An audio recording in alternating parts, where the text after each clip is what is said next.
Hello student, आप सभी का बीआरएम की ऑनलाइन क्लास में हार्दिक स्वागत है।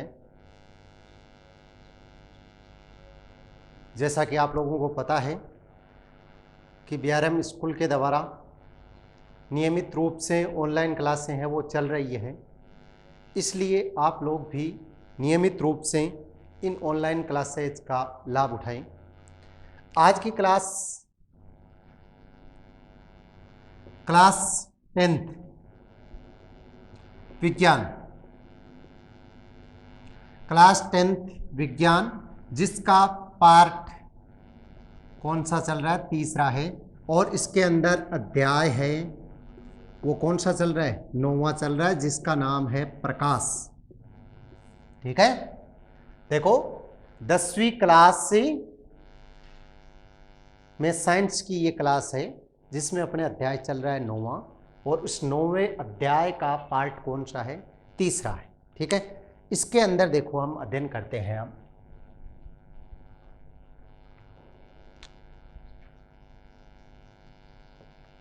क्लास 10th, ठीक,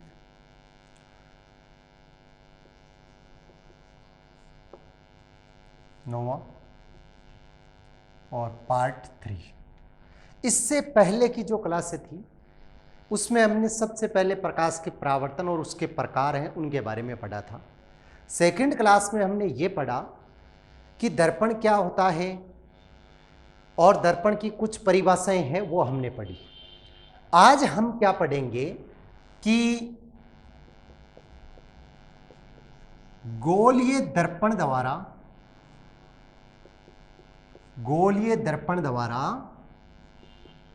प्रतिबिंब बनाने के नियम। गोलीय दर्पण द्वारा प्रतिबिंब बनाने के नियम आज का अपना टॉपिक रहेगा, गोलीय दर्पण द्वारा प्रतिबिंब बनाने के नियम। तो देखो मैंने ये आप लोगों को बताया था कि प्रतिबिंब हम कैसे बनाते हैं, है ना।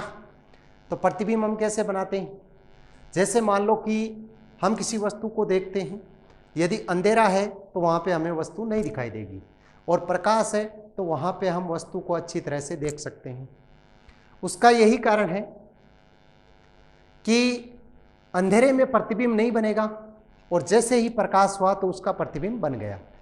तो प्रतिबिंब के लिए एक दर्पण की जरूरत होती है और प्रकाश की जरूरत होती है।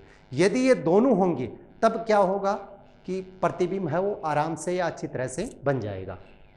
अब देखो गोलीय दर्पण द्वारा प्रतिबिंब बनाने के नियम, इसके 4 नियम है, जिसमें पहला नियम नंबर 1, ये नियम बताता हूं उससे पहले कल जो मैंने बताया था थोड़ा सा उसका रिवीजन करना, क्योंकि इस नियमों में ये काम आएगा।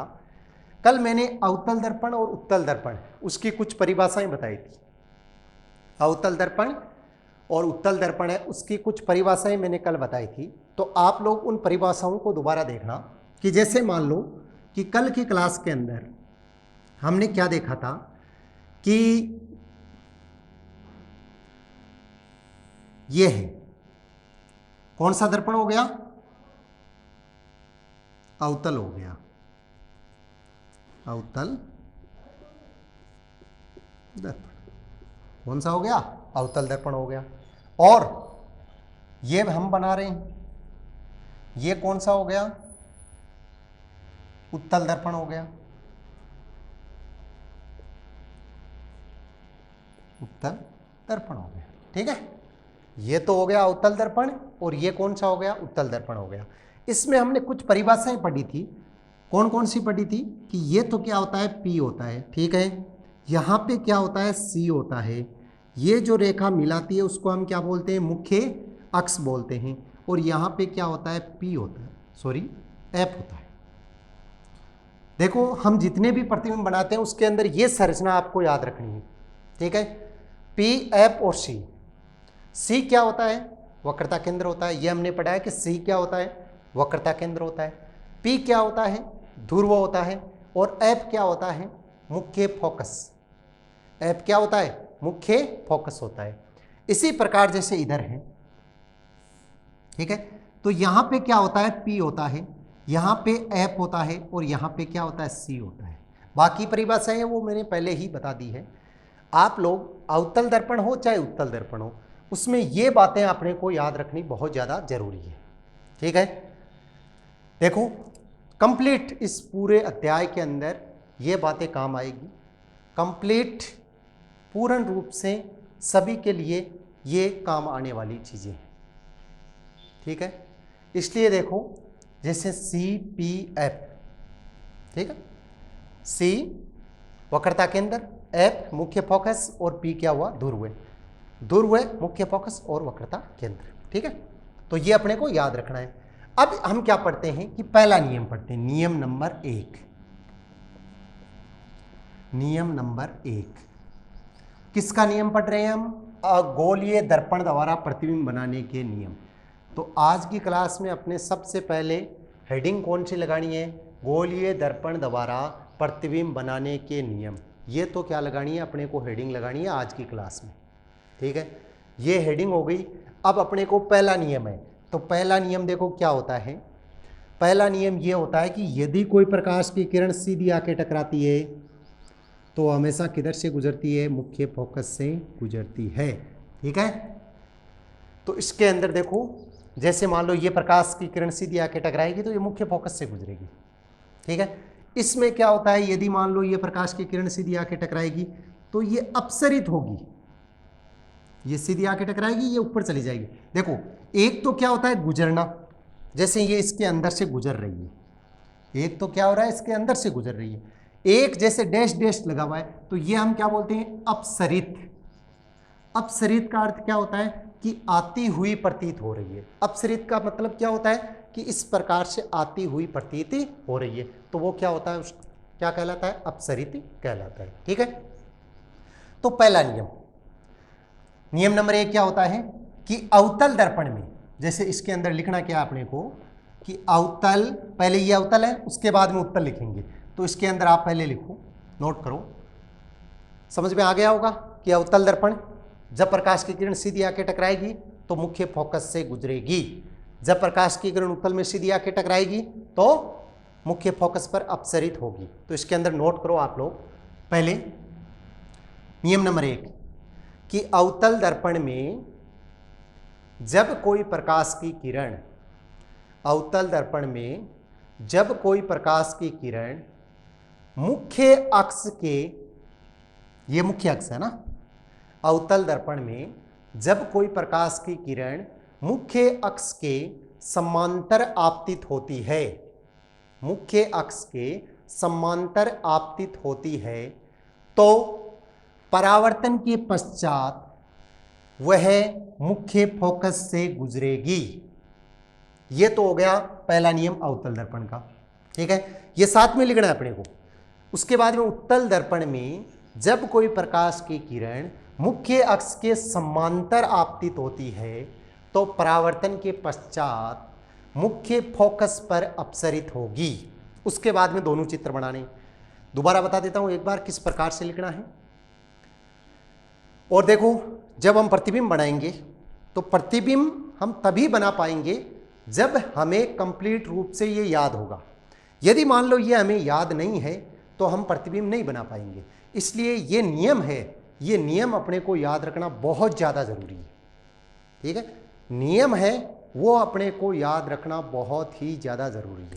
ठीक है, सबसे पहले नियम नंबर 1 लिखना है, अवतल दर्पण में जब कोई प्रकाश की किरण मुख्य अक्ष के समांतर आपतित होती है तो परावर्तन के पश्चात वह मुख्य फोकस से गुजरेगी, तथा उत्तल दर्पण में जब कोई प्रकाश की किरण, उत्तल दर्पण में जब कोई प्रकाश की किरण मुख्य अक्ष के समांतर आपतित होती है तो परावर्तन के पश्चात मुख्य फोकस पर अपसरित होगी।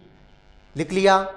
अब ये दोनों चित्र बनाने, अगर इसके अंदर कुछ नहीं समझ में आता है तो आप लोग पूछ सकते हो। तो अब ये क्या बनाने हैं, दोनों चित्र बनाने हैं। ठीक है, इसका मैं लास्ट में एक शॉर्ट तरीक बताऊंगा, छोटा तरीका, शॉर्ट ट्रिक बताऊंगा जिससे आप इसको कंटेस्ट याद रख सकते हो।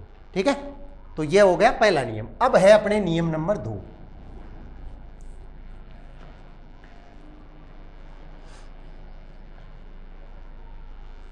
देखो नियम नंबर 2, ठीक है, नियम नंबर 2 है तो सबसे पहले हमें क्या बनाना है, वही दोनों चित्र बनाने हैं।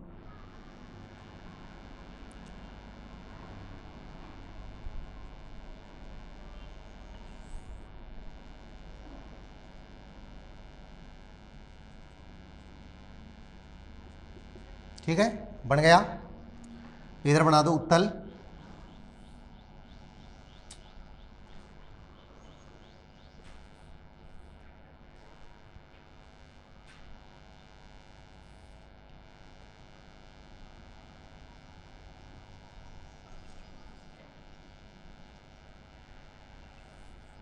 इधर कौन सा बना दो, उत्तल।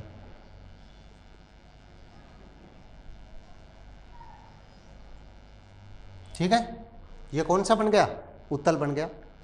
अब देखो नियम कौन सा है, दूसरा। पहला नियम क्या था कि यदि प्रकाश की किरण सीधी आके टकराती है तो वो ऐप से गुजरती है ना। अवतल में क्या था कि सीधी आके टकराएगी तो किधर से गुजरेगी, ऐप से। इसका उल्टा हो जाएगा कि यदि प्रकाश की किरण ऐप से आएगी, किधर से आएगी, ऐप से, तो किधर जाएगी, सीधी जाएगी। पहले में सीधी आ रही थी और ऐप से जा रही थी, दूसरा क्या हो जाएगा, उल्टा हो जाएगा। मतलब यदि ऐप से आएगी तो सीधी जाएगी, हो गया उल्टा। इसके अंदर भी यही होगा, यदि ऐप पर अपसरित होगी तो किधर जाएगी, मुख्य अक्ष के समांतर। तो इसमें क्या लिखेंगे कि अवतल दर्पण में जब कोई प्रकाश की किरण, अवतल दर्पण में, ये कौन सा दर्पण है, अवतल दर्पण, ये कौन सा है, उत्तल दर्पण। ठीक है, तो अवतल दर्पण में अपने को लिखना है कि अवतल दर्पण में जब कोई प्रकाश की किरण मुख्य फोकस से आपतित होती है, आपतित का मतलब आ रही है, परावर्तित का मतलब जा रही है। ठीक है, आपतित का मतलब होता है आना और परावर्तित का मतलब क्या होता है, जाना। तो अवतल दर्पण में जब कोई प्रकाश की किरण मुख्य फोकस से आपतित होती है तो परावर्तन के पश्चात वह मुख्य अक्ष के समांतर गुजरेगी, तथा उत्तल दर्पण में जब कोई प्रकाश की किरण मुख्य फोकस पर अपसरित होगी, जैसे ये अपसरित हो रही है ना, मुख्य फोकस पर अपसरित होगी तो परावर्तन के पश्चात मुख्य अक्ष, ये बीच वाली क्या है, मुख्य अक्ष, तो मुख्य अक्ष के समांतर गुजरेगी। आ गया होगा समझ में। नोट करो, इसके अंदर लिखो नियम नंबर 2 और लिखो नियम नंबर 2, अवतल दर्पण में जब कोई प्रकाश की किरण मुख्य फोकस से, अवतल दर्पण में जब कोई प्रकाश की किरण मुख्य फोकस से आपतित होती है तो परावर्तन के पश्चात वह मुख्य अक्ष के समांतर गुजरेगी, तथा उत्तल दर्पण में जब कोई प्रकाश की किरण मुख्य फोकस पर अपसरित होती है, उत्तल दर्पण में जब कोई प्रकाश की किरण मुख्य फोकस पर अपसरित होती है तो परावर्तन के पश्चात मुख्य अक्ष के समांतर गुजरेगी। और ये दोनों क्या बनाने हैं, चित्र बनाने। ये हो गया नियम नंबर 2। अब नियम नंबर 3,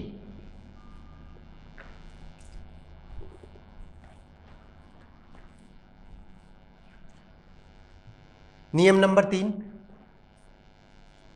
ठीक है, तीसरा नियम हो गया। उसी प्रकार बनाना है अपने को, पहले तो वही चित्र बनाना है, अवतल का और उत्तल का, दोनों चित्र बनाने।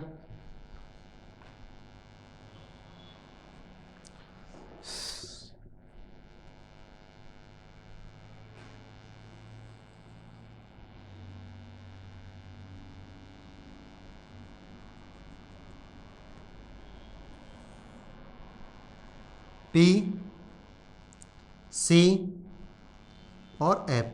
ठीक है, कौन सा हो गया ये, अवतल दर्पण। इसी प्रकार इसका उल्टा,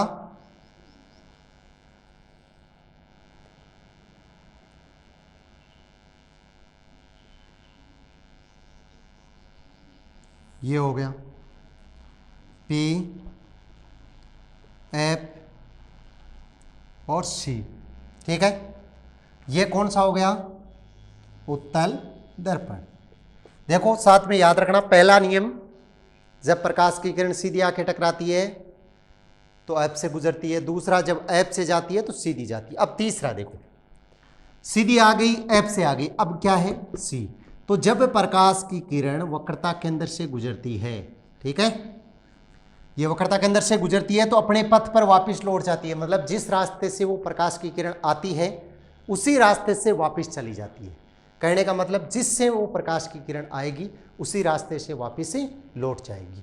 तो ये हो गया नियम नंबर 3 कि अवतल दर्पण में जब प्रकाश की किरण वक्रता केंद्र से, अवतल दर्पण में जब प्रकाश की किरण वक्रता केंद्र से आपतित होती है तो परावर्तन के पश्चात वह अपने पथ पर वापस लौट जाती है, ठीक है। इसी प्रकार उत्तल दर्पण में जब कोई प्रकाश की किरण वक्रता केंद्र पर अपसरित होती है, क्या होती है, अपसरित, तो परावर्तन के पश्चात अपने पथ पर, मतलब इधर से ही आती है और इधर ही वापस से चली जाती है, ठीक है।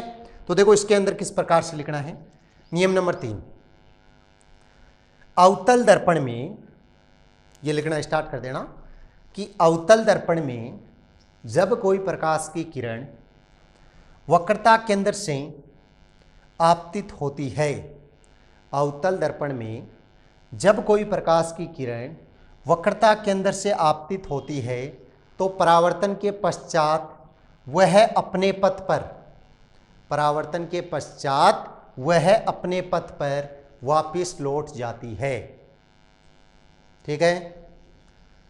इधर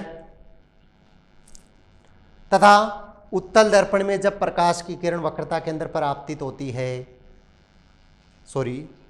उत्तल दर्पण में जब प्रकाश की किरण वक्रता केंद्र पर अपसरित होती है, क्या होती है, अपसरित होती है, तो अपने पथ पर वापस से लौट जाती है, ठीक है।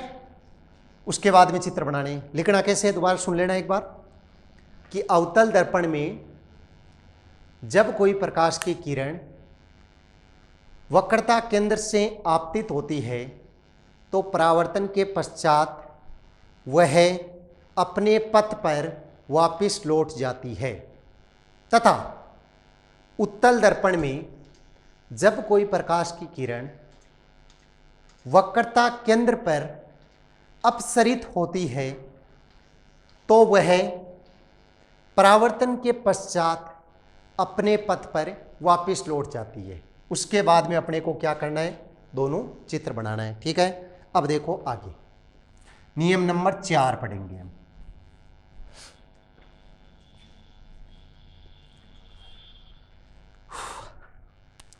नियम नंबर 4, सबसे पहले हमें क्या करना है, वही चित्र बनाने हैं। देखो जो प्रत्येक प्रतिबिंब में प्रत्येक नियम में बनेगा,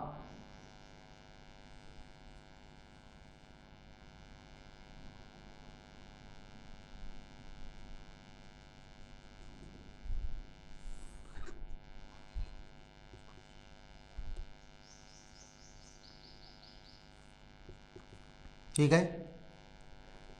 कौन सा है ये, अवतल, अवतल दर्पण। कैसे पहचाना कि ये अंदर की तरफ दर्शा हुआ होता है, ठीक है, जैसे ये अंदर की तरफ दर्शा हुआ है। नेक्स्ट,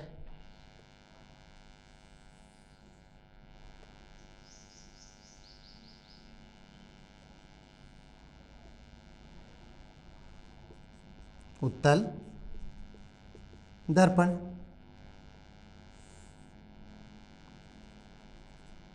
पी एफ और सी, तो ये कौन सा है, उत्तल। क्यों, क्योंकि ये बीच में से बाहर की तरफ उभरा हुआ है, तो ये कौन सा हो गया, उत्तल दर्पण हो गया। अब देखो नियम नंबर 4 क्या कहता है, सीधा सा सबसे सरल नियम है कि जब कोई प्रकाश की किरण ध्रुव पर आपतित होती है, देखो सब पर आपतित हो गई है, सबसे पहले सीधी आके टकराई पहले नियम में, दूसरे में एफ पर आई, तीसरे में सी पे आ गई, तो अब बचा कौन, पी बचा एक। तो जब प्रकाश की किरण ध्रुव पर आती है तो परावर्तन के पश्चात क्या बनाती है, तिर्यक। देखो ये नाम याद रखना, तिर्यक, तिर्यक का मतलब जब तीर का निशान बनता ना इससे, ठीक है, ये क्या बन गया, तीर का निशान, तो ये क्या है, तिर्यक। तो देखो ये तीर का निशान बन रहा है, ठीक है। तो अवतल दर्पण में जब प्रकाश की किरण ध्रुव पर आपतित होती है तो क्या बनाती है, तिर्यक बनाती है। इसी प्रकार उत्तल दर्पण में जब प्रकाश की किरण ध्रुव पर आपतित होती है तो क्या बनाती है, तिर्यक बनाती है। बस सेम है दोनों, उत्तल दर्पण और अवतल दर्पण ये दोनों सेम है, ठीक है, चौथे नियम में।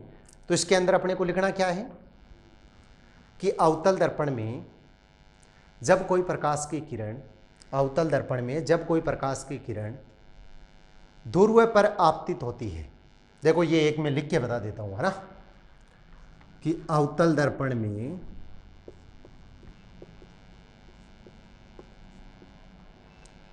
जब कोई प्रकाश की किरण ध्रुव पर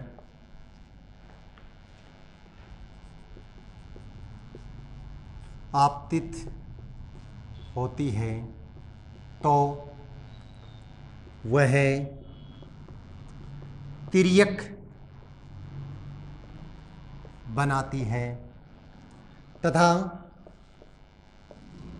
उत्तल दर्पण में भी जब कोई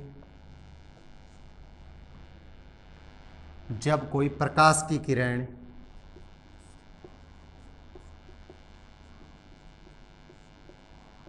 ध्रुव पर आपतित होती है तो वह तिर्यक बनाती है, ठीक है। उसके बाद में ये चित्र बनाने हैं, इसी प्रकार सभी नियम लिखने हैं। जैसे ये चौथा मैंने लिख के बताया है, बाकी सभी नियम लिखने हैं।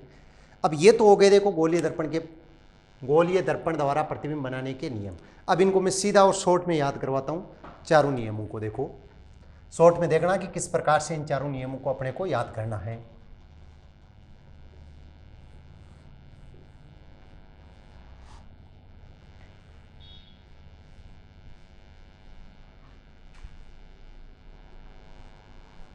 देखो सबसे पहला नियम, नियम नंबर 1, अवतल, चारों को याद रखने का तरीका देखो। पहला नियम अवतल, यहां पी होता है, एफ और सी, ये कौन सा हो गया, उत्तल हो गया, पी एफ और सी, ठीक है। पहला नियम क्या कहता है कि जब प्रकाश की किरण सीधी आके टकराएगी तो वो हमेशा एफ से ही गुजरेगी। पहला नियम क्या कहता है कि जब प्रकाश की किरण सीधी आके टकराएगी तो वो हमेशा एफ से ही गुजरेगी।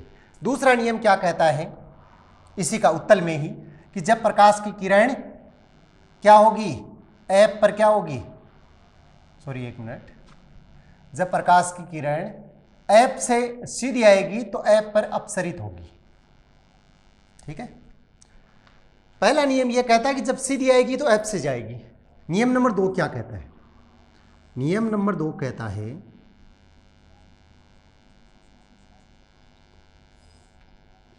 यह हो गया पी एफ और सी, इसी प्रकार इधर हो जाएगा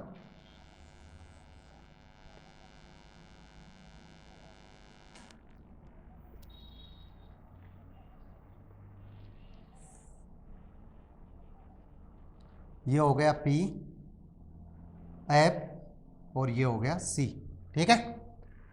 दूसरा नियम क्या कहता है कि जब भी प्रकाश की किरण किधर से आएगी, एफ से आएगी, तो वो किधर जाएगी, सीधी जाएगी, ठीक है। जब प्रकाश की किरण एफ पर अपसरित होगी तो वो किधर जाएगी, सीधी जाएगी। यह कहता है दूसरा नियम। एक बार देखना नियम नंबर 3, नियम नंबर 3 क्या कहता है,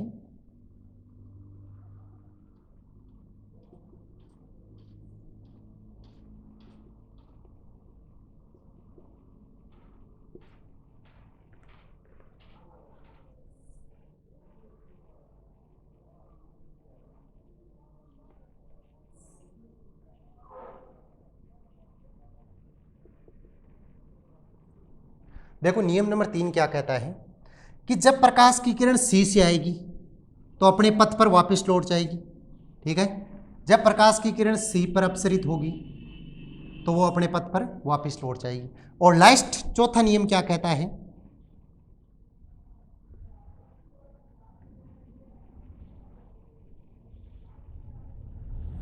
दिख रहा होगा आप लोगों को,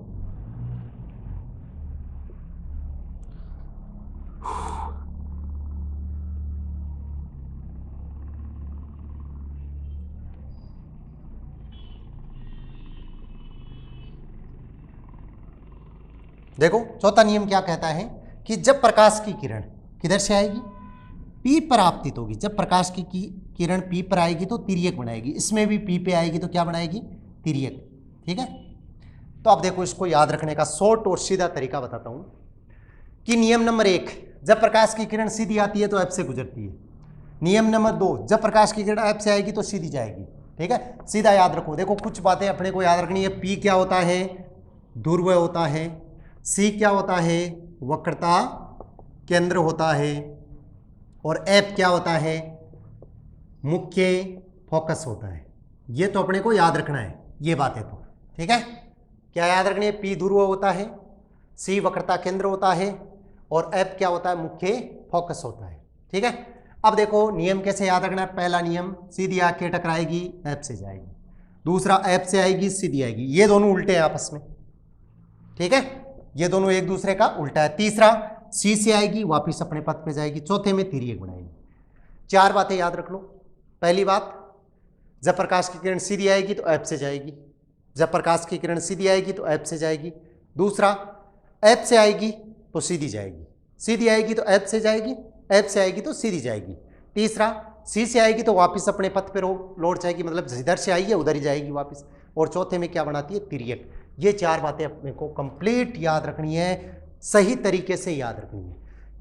नियम क्या है, पहला, जब प्रकाश की किरण सीधी आएगी तो एफ से जाएगी। दूसरा, जब प्रकाश की किरण एफ से आएगी तो सीधी जाएगी। तीसरा, जब प्रकाश की किरण सी से आएगी तो अपने पथ पर वापस जाएगी। और चौथा, जब प्रकाश की किरण किधर से जाएगी, पी पे आएगी तो तिर्यक बनाएगी। तो ये 4 नियम थे। अब देखो, आज की क्लास में हमने पढ़ा कि गोलीय दर्पण द्वारा प्रतिबिंब बनाने के नियम। अब हम आगे की क्लास में पढ़ेंगे कि प्रतिबिंब कैसे बनाते हैं। इसके लिए मैं आप लोगों को एक सारणी याद करवाऊंगा और वो सारणी याद करने के पश्चात आप लोगों के बहुत ज़्यादा इजी हो जाएगा। देखो ये चैप्टर बहुत ज़्यादा हार्ड है। अगर 10वीं क्लास में सबसे ज़्यादा हार्ड पार्ट है तो वो यही है। इसलिए अपने को क्या करना है कि इन ऑनलाइन क्लास के माध्यम से इस कंप्लीट पार्ट को पूरा पढ़ लेना है। ये चैप्टर इसको पूरा कंप्लीट पढ़ लेना है, जिससे क्या हो जाए कि अब जब ऑफलाइन में हम इसको वापस पढ़ने का मौका मिले अगर, तो हमारे लिए बहुत ज़्यादा इजी हो जाए ये चैप्टर। नहीं क्या होगा कि इतना ज़्यादा इजी होने वाला नहीं है। क्यों? क्योंकि बहुत ज़्यादा हार्ड है, एक बार में नहीं समझ में आएगा। आप लोगों के यदि मान लो एक बार में नहीं समझ में आता है तो वीडियो को 2 बार देखो, जैसे मैंने पहले भी बताया था, 3 बार देखो, 4 बार देखो, इस प्रकार से देखो। जब तक देखो तब तक आपके कंप्लीट वो समझ में नहीं आता है। और जैसे ही मान लो पूरा वीडियो कंप्लीट समझ में आ जाता है तब आपके बिल्कुल सही है। तो इस प्रकार से अपनी कंप्लीट तैयारी है वो रखो। आगे की क्लास है उसके अंदर हम क्या पढ़ेंगे कि जो ये प्रतिबिंब बनाया है हमने, नियम ये पढ़े हैं, उसके द्वारा प्रतिबिंब कैसे बनाएं।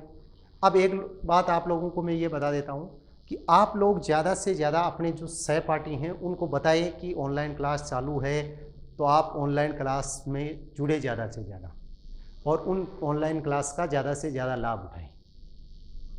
आगे की क्लास कल होगी, उतने समय तक आप लोग ये वीडियो देखें और अच्छी तरह से नोट्स बनाएं। कुछ नहीं समझ में आता है तो वापस पूछें।